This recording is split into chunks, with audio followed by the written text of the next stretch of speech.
Friends, मैं मेघना Sharma actor. मैं हमारी तमन्ना भोजपुरी म्यूजिक चैनल के ओर से आप सभी का स्वागत करती हूं। अगर आप लोग हमारा वीडियो देखते हैं, हमारा वीडियो पसंद आता है तो प्लीज़ कमेंट कीजिए, लाइक कीजिए, शेयर कीजिए, सब्सक्राइब करना बिल्कुल ना भूलें। Thank you.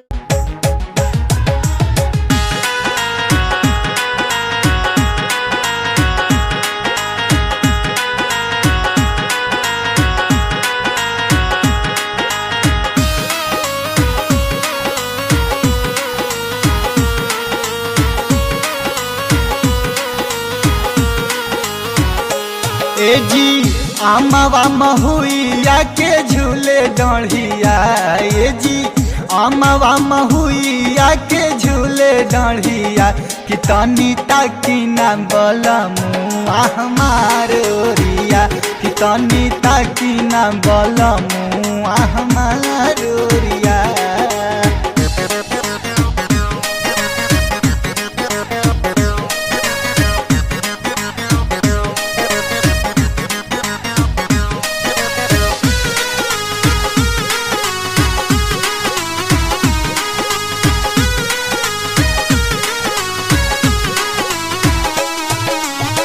बसंती बयरिया बिगड़े मोरा मानवा, बहिया में आजा हमरो सुनिए सजनवा।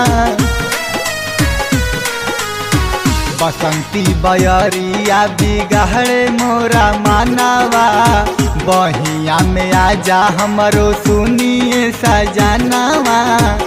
मस्त हो गईली तोहार गोरिया, ए जी मस्त हो गईली तोहार गोरिया, कि तनी ताकी ना बलमुआ हमार ओरिया, कि तनी ताकी ना बलमुआ हमार ओरिया।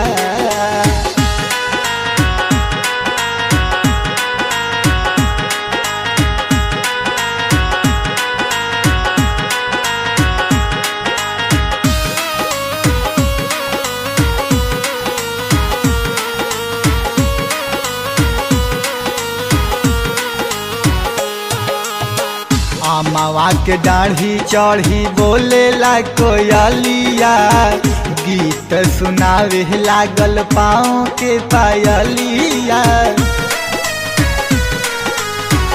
आमावा के दाढ़ी चढ़ी बोलेला कोयलिया, गीत सुनावे लागल पाँव के पायलिया।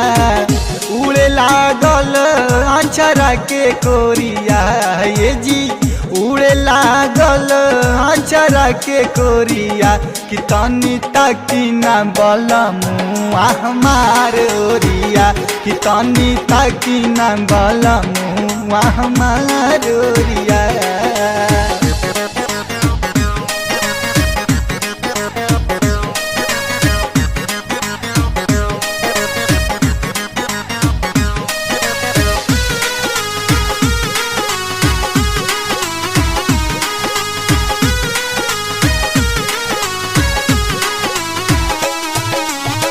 खुशबू के झोंका कर गईले बाबरिया, कंगनाई खन के लागल हाथ में सावरिया। खुशबू के झोंका कर गईले बाबरिया, कंगनाई खन के लागल हाथ में सावरिया। खींचताटे हमारा तोहार ओरिया, ए जी खींचताटे हमारा तोहार ओरिया, कि तनी ताकी ना बलमुआ हमार ओरिया, कि तनी ताकी ना बलमुआ हमार ओरिया।